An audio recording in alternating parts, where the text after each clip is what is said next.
హిల్స్లోని తాజ్ కృష్ణ హోటల్లో ద్వైపాక్షిక చర్చల్లో కిషన్ రెడ్డి పాల్గొన్నారు. పీజీ ఉప ప్రధాని విలియం గవోతో సమావేశమయ్యారు. ఇక తాజ్ కృష్ణకు చేరుకున్న విలియంకు తెలుగు సాంప్రదాయ పద్ధతిలో స్వాగతం పలికారు. శాల్వాతో సన్మానించారు. అల్పాహారం చేస్తూ చర్చల్లో పాల్గొన్నారు. ఇక తాజ్ కృష్ణలో జరిగిన చర్చలపై మరింత సమావేశం మా ప్రతినిధి మాధవ్ అందిస్తారు.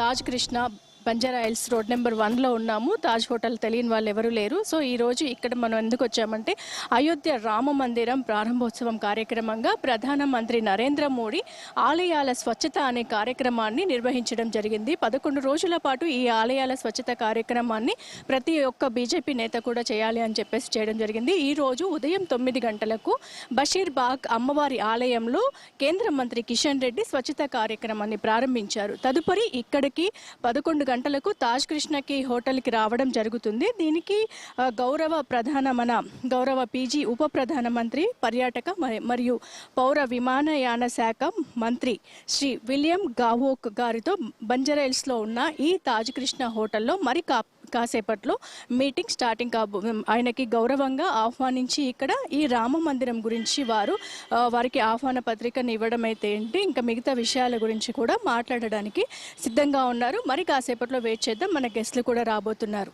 కొద్దిసేపటి క్రితమే ఫిజీ ఉప ప్రధానమంత్రి అలాగే పర్యాటక విమానయాన శాఖ మంత్రి శ్రీ విలియం గోవాకా గారితో మన కేంద్ర మంత్రి కిషన్ రెడ్డి ద్వైపాక్షిక చర్చలు జరపడం జరిగింది. అలాగే ఆ చర్చల అనంతరం వారు ఒక అరగంట సేపు చర్చల తర్వాత పర్యాటక రంగానికి చెందిన విషయాల గురించి కూడా అనేక విషయాల గురించి మన కేంద్ర మంత్రి కిషన్ రెడ్డి మాట్లాడడం జరిగింది.